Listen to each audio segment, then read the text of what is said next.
Hey guys, welcome back to my channel. Thanks for tuning in today. I just have a quick update for you guys. So if you are interested in seeing where we're at as we get ready for our frozen embryo transfer, go ahead and keep watching.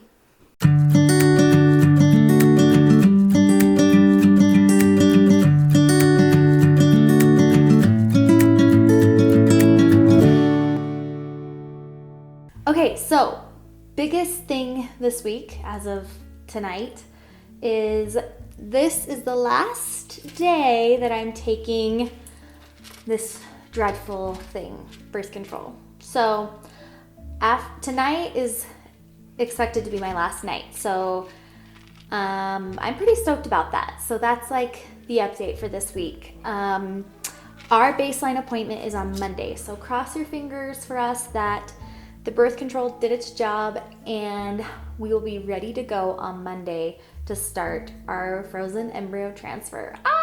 I'm so excited. And so today I just kind of wanted to show you guys what I'm taking as far as like supplements go to prepare for our frozen embryo transfer. The first thing is a prenatal, which obviously everyone needs to take that's trying to conceive or pregnant, and this is the one that I'm using. This is the Garden of Life My Kind prenatal, and the thing I like about it is it's once a day. It's hard to find prenatal vitamins that are only one a day. I hate taking so many pills, and I feel like I'm taking a lot of pills right now, so I'm just trying to take the least amount of it as possible. And actually these have just as much as, like, percentage wise of all the vitamins you need, and it has folate, which I've heard is better than like folic acid, I guess. So that's why I picked this one, and like cost wise it seemed to be better, if not about the same, as just like the other like more high quality prenatals at my local health food store. So this is what I was going to show you. This is the capsule size. So it's not too bad, but yeah, so I don't want to take 3 of those, and that's how the other one was. It basically looked like this, but you had to take 3 of them, and I'm not about that life. Then the next thing I take is a triple strength omega-3, and so I take this one because it is really like a good high quality fish oil. I don't get like the weird like fish oil burps that some people talk about. I never get that from this. I do take 4 of these. The recommended amount I think is 2, but I want to get more DHA, and so like my doctor has asked that I try to get 1,000 milligrams of DHA, and so in order to get 1,000 I have to take 4 of these, but it's not too bad. They're like, let me show you. So they're like this size, and yeah, I take 4 of those and they seem to do the job, I would say. So the other thing I'm taking right now is vitamin D3, and this is the brand that I take. This is Superior Source, and these are like little sublingual, meaning like under your tongue, little pills, and you just take it and like let it dissolve under your tongue. It tastes kind of like sugary in a way. It doesn't taste that bad, but this is 10,000 IUs, and I take that because vitamin D, I feel like it helps with like my anxiety and stuff, and with what we're going through right now, I feel like I have increased amounts of anxiety. That's another reason why I take the fish oil as well. I take more of it, and my doctor suggested that for anxiety, as well as pregnancy. When you're prepping for pregnancy and when you are pregnant, you're supposed to get more DHA. So the brand I forgot to tell you is Nutrigold. So, and obviously I'm not a doctor.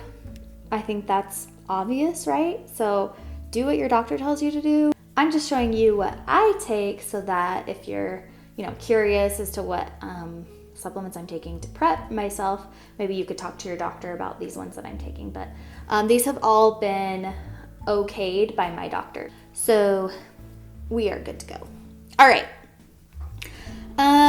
Okay, now I'm going to show you the meds that I'm supposed to start next week. So as you guys know, my frozen embryo transfer was canceled at the beginning of July.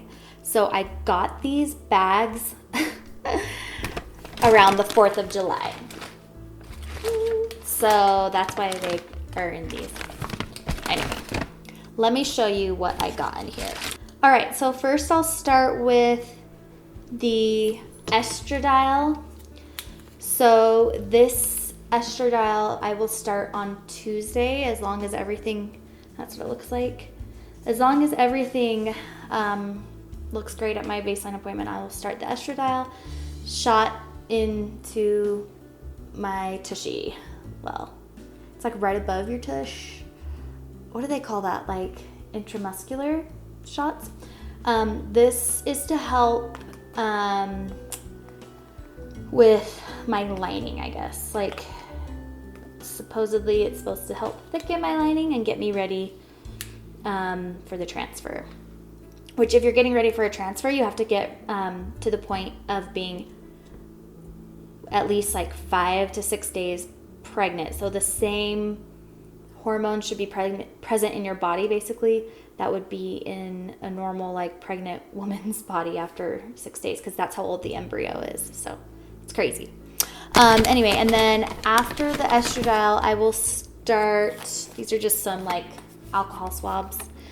I have lots of needles, syringes to pull the medication up. Oh, then after the Estrodial, as long as everything looks good, they'll start me like 5 or 6 days before the transfer. They'll start me on progesterone in oil shots, which these are like the lovely, everyone loves these. I've heard these are, they're also intramuscular, and I've heard they can be, I'm not gonna say it, but they can be bad. So those are the meds for this part of the process, for the frozen embryo transfer part. Oh, and then the day of my transfer, that night, I have to start wearing, I hate saying that, I have to start using progesterone suppositories. Yay! I use these, you use these for IUIs, at least I did. And I think when you do fresh transfers, they'll use these instead of progesterone and oil, but I didn't do a fresh transfer, so I'm not 100% sure on that. But yeah, these things are annoying. You have to put them up there, and I'm not going to go into detail, but they don't, let's just say, they don't always stay up there, and things come out. Stuff comes out every time. So yeah, brace yourselves if you have to use those. Okay, and then on transfer day, so they also, I think when I start progesterone and oil, like 5 days before the transfer, I have to take a Z-Pack. So that'll be fun. I feel like I've been on so many antibiotics this year just because of IVF. Who would have thought? And then they gave me diazepam, which is basically like Valium.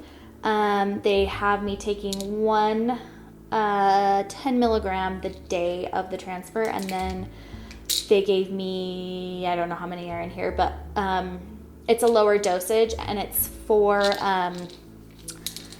the days following the transfer. My clinic is really pretty strict on what you can do after the transfer. Like, they don't want you getting up to do anything but like go to the bathroom and like maybe get a drink of water. Like, they want you on bed rest. They call it princess days.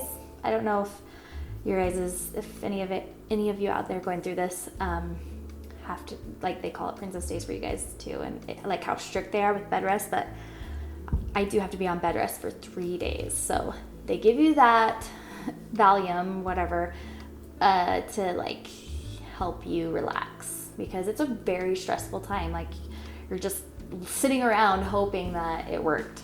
So you could go a little crazy. All right, so that is pretty much it for the update this week, guys. I'm getting pretty excited. I'm much more hopeful than I have been in the last few videos you've seen me in. Just really crossing my fingers, hoping that we can get things going on Monday, that there's no cysts or anything. Like I will just be really upset. To be honest, like I just don't want that to happen. I don't want any more like blocks in the road, but I definitely know that we are not in the clear yet. Like, I mean, until I get, like, I'm in the hospital with my baby born, then I know I'm not in the clear yet. There's so much we have to work through. So anyway, just keep praying for me, please. Keep your fingers crossed. Give me all your positive vibes. And let me know if you have any questions below. And I will see you in my next video. Bye, guys.